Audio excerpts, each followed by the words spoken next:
The Carver Tigers have become a dominant power in West Georgia. In 2007, the Tigers won the GHSA State Championship. Incomplete, and the Carver Columbus Tigers are going to win their first ever state championship.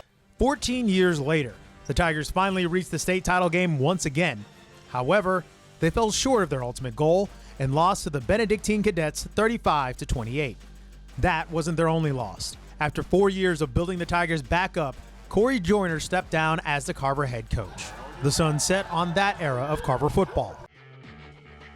Keep it on 3, 1, 2, 3. A new era dawns for a school on the hill. The charge is led by a former Carver assistant coach, Pierre Coffey.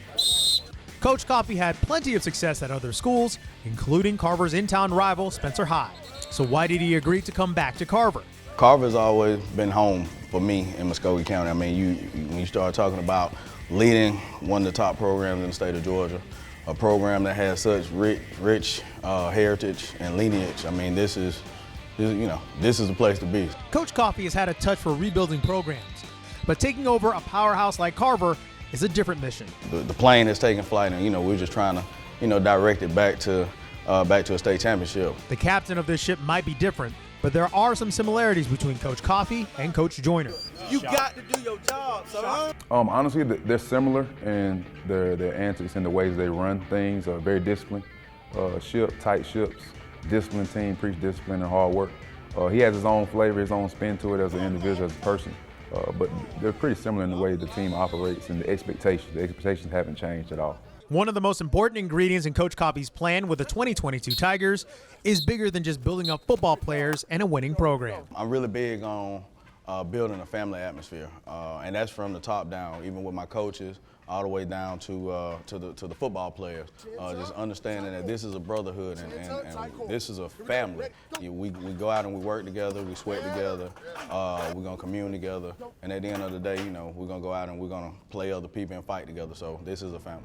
There were some early growing pains and adjustments to be made, but the foundation has been laid for the new Carver family. I mean, I was surprised at first. I didn't really know about him, but as he came through, he brought that family vibe back to Carver that we didn't have. He's trying to build more of a family with us, spending more time together, talking more, so he can help us win together more. And it's been clear from the start of Coach Coffey's tenure, this family is on a mission, and the Tigers are on board. It takes a lot of stress off my shoulders because when you talk to Coach Coffey, you can really tell he's a guy that knows what he's talking about. He knows how to how to make us win, how to get us the work, all that. He's a really good guy. While championships are the tangible goal at Carver, there's another goal to develop these players beyond the gridiron. He always told us, it's bigger than football, really. And yesterday we had practice and he really touched us when he told us,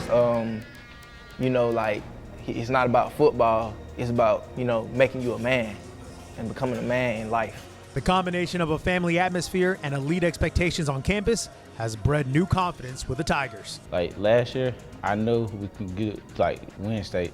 This year, I guarantee we can do it. Coach Coffey, he brings joy to the players, tell us he loves us every day and everything.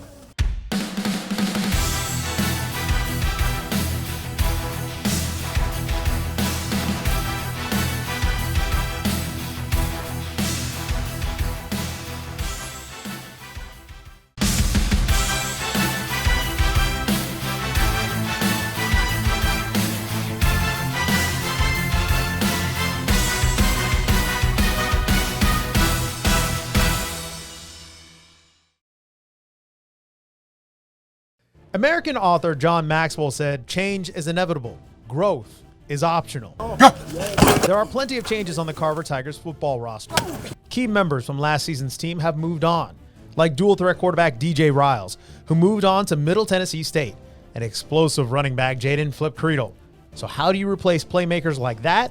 Well, the Carver Tigers aren't focused on that question. Those guys we had and guys before them, they're irreplaceable. But you have new faces and you have guys that can be the best versions of themselves.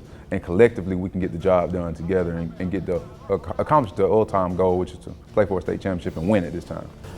Now, without those key pieces on their roster, the team understands there are more doubters this year.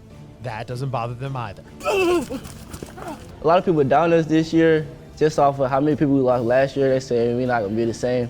So it would mean a lot to prove a lot of people wrong. New head coach Pierre Coffey has already seen certain players rise to the challenge for the 2022 season. One of them is a running back that saw Flip's work ethic up close. Jamar Riley, most definitely. Jamar Riley, our running back, I mean, he's kind of embraced the role of being the starting running back. He knew, you know, coming into the season, he had huge shoes to fill with Flip Cradle. However, he's embraced that role and he's doing well. And one of the most important lessons Riley learned from the former Tigers running back doesn't have anything to do with technique.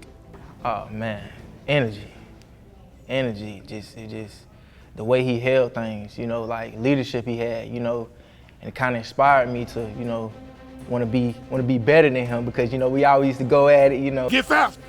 Get fast! On the defensive side of the ball, the Carver Tigers are led by a pair of seniors hungry for success. Quan Merriweather, he's been lights out.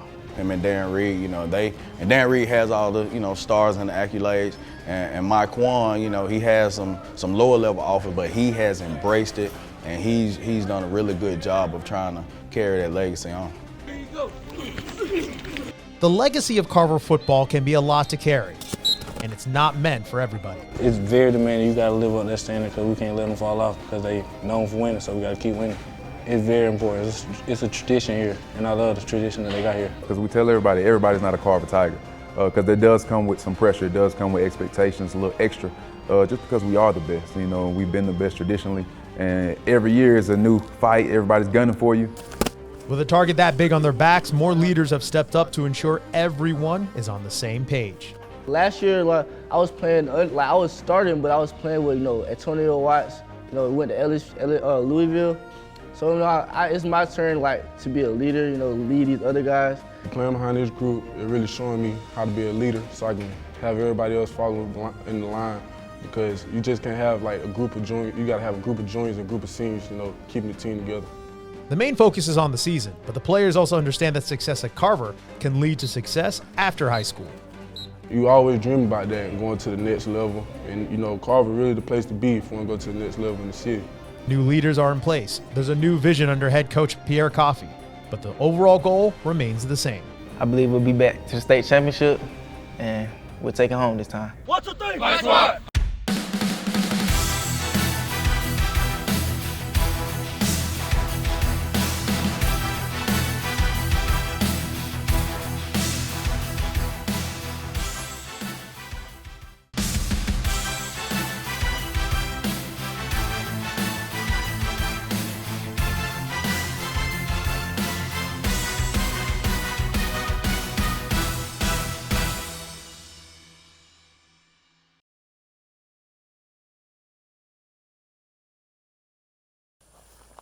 The road to success is an uphill one. Good thing the Carver Tigers have had plenty of practice. Ready! Get on that roll, push it.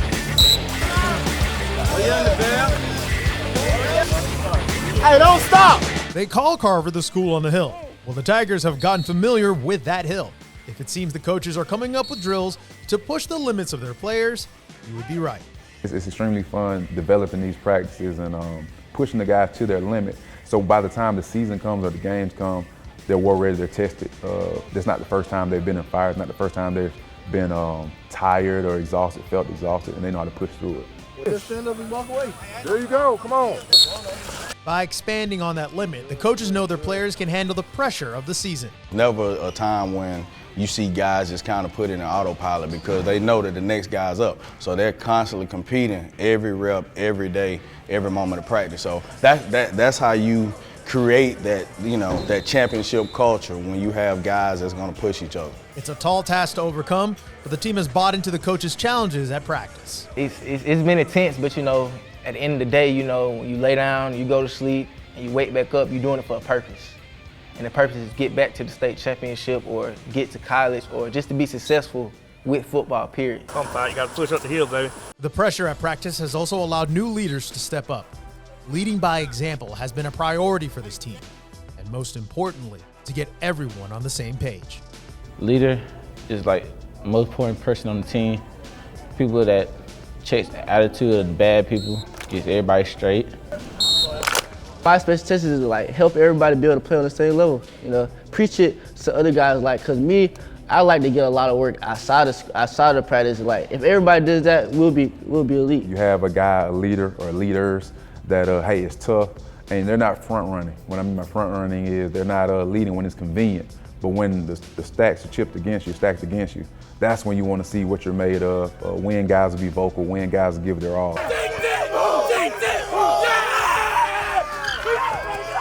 The physical demands to be a football player are obvious. This game requires young men to dish out and endure collisions on almost every play. But there's another side of the game Carver coaches hope to develop as well. Yes, I got it. When you're playing at a high level, a very, very high percentage of this game is all mental. I mean, of course, the physical part matters, and you have to be strong. You got to be physically in shape. However, you got to know your plays, you got to know your assignments, you got to do your film study. So, they always tell you 90% of football is from the neck up. You got to be mentally tough. Without being mentally tough, you won't be able to succeed in the game. Just going hard and finishing through with everything you're doing. Yeah. Keep the leg moving, man. Let's go. Through all the ups and downs of training camp, the Carver Tigers have stayed true to one idea: stick together to reach the top. You running the play, you can't have this guy running this and another guy running that. You're going to have a busted play. So if we all on one accord, who can beat us? Here we go, guys. Win on 3. 1, 2, 3. Win!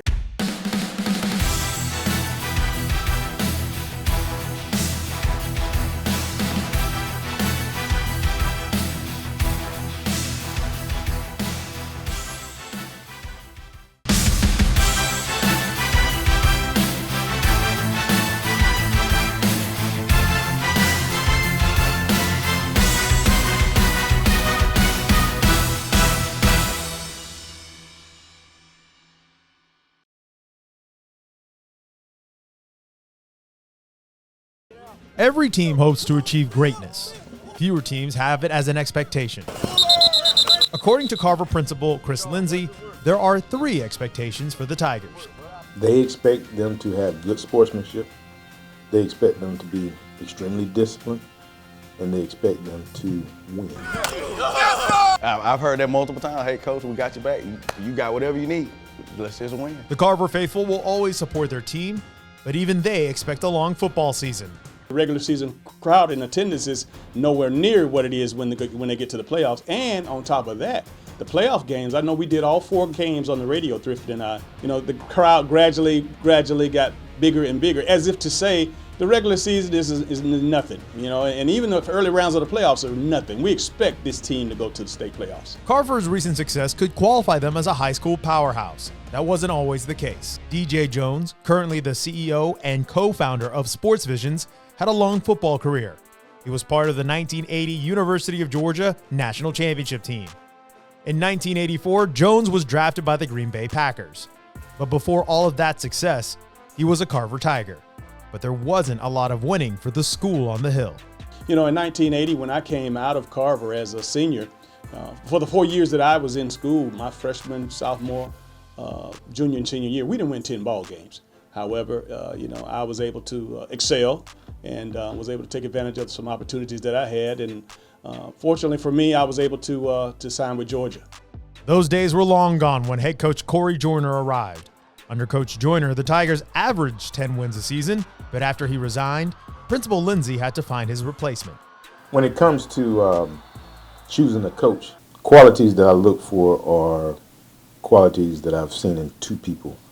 And those 2 people that I respect highly will be Charles Flowers as well as Dale McGee. And with those qualifications, Principal Lindsay found Pierre Coffey. Score! I knew he would accept it. That was just automatic. For Coach Coffey, a former Carver assistant coach under Dale McGee, he understood the devotion Tiger fans had to his football team. Carver fans are diehard football fans. Like, they want to win. They're gonna be those hard-nosed fans that they're gonna root hard and they're gonna uplift you, in those tough moments. But when you come here and you coach or you play football here, it's almost like you're indoctrinated in a fraternity. That kind of spotlight could be a little too bright for some, but for the current players, that's one reason why they love playing for Carver. That's why I like playing at Memorial, because the crowd's right there. So you make a play there, dap you up and all that. You can hear everybody. Yeah, I love it, man. That's what I love about Carver. It's pride. That's all. One word I can tell you is prideful. Y'all bag up, bag up. The Carver standard was established by all the former players like DJ Jones. The 2022 edition wants to carry the torch. You know, those expectations weren't set by us. They were set by the guys before us a long time ago. And when you come here, you make that choice to come here and reach for those same expectations. So the expectation, as always, is to dominate. While the expectation is always very high, the Tigers don't have to do it alone. The fans come with a lot of love and devotion to their team. It's a rare bond to have, and one the Tigers cherish. I'll be honest with you, the spirit that they have as far as the love for this school is bigger than any other school in this county. It's a hidden gem in regards to the way we care about our kids, and we're just going to keep on ticking. Whether people want to recognize that or not, we really don't care. But we're going to keep on doing what we're supposed to do here. And we're going to keep this love going, this family atmosphere going, and we're just not going to stop.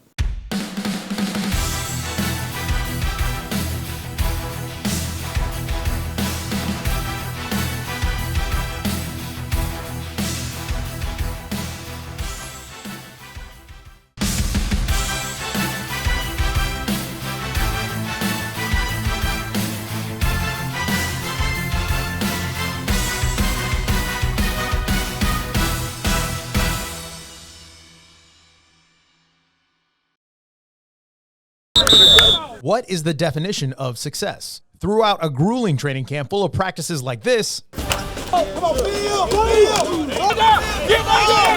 the Carver Tigers hope it pays off with the state's biggest prize. I believe we'll be back to the state championship, and we'll take it home this time. Last year we fell short, you know, a couple errors. You know, we're gonna fix this year, and then we plan on winning it all. Winning championship, like that's the most important thing right now. The ultimate goal for me is to get this program back to a state championship. Now, to achieve that ultimate goal, some of the coaches have set their definition of success where there is no room for doubt. Oh, that's a ball, son. Success for us is dominating. I mean, this is Carver High School, and the expectations are set. You know, we're starting from the top right now. We're getting better. Look forward to every practice, attacking each other, and then when we get a chance to line up against another team, it's trying to do the same thing. Let's dominate. Go! Goals like that can't happen without great players. Head coach Pierre Coffey's definition of a great player means they're also doing well off the field as well. And so in my opinion, great players, not only are they really good football players on the field and they're going to produce on Friday nights, they're going to produce in the weight room, and they're also going to be great students. Winning is important for the school on the hill. But Coach Coffey also wants success beyond the scoreboard for his student athletes. Getting guys those post-secondary opportunities to play ball, producing productive citizens, you know, producing high character, quality individuals, guys with integrity, and you know, them going on, continuing that Carver legacy and coming back, pouring into the next generation. This current generation of Carver Tigers has benefited from the players before them. This current group wants to elevate Carver back to a championship level. You know what? I'm getting the touchdown right here and winning a state championship for my team. And redemption. Come up 7 points short, you know, it leaves a sour taste in your mouth. And the chance to redeem ourselves, that would mean the world to us all. Not just me, but to everyone and the community. It would mean a lot because it's been a while since we had one. It would mean a lot to say that we were, you know what I'm saying, the next in like a few decades to get it. It'll make everybody proud, you know, it'll make me proud that, you know, all my hard work and dedication I put throughout the season, the spring, all the work I put in, it pays off. The journey for the Carver Tigers mission starts this week. 1, 2, 3.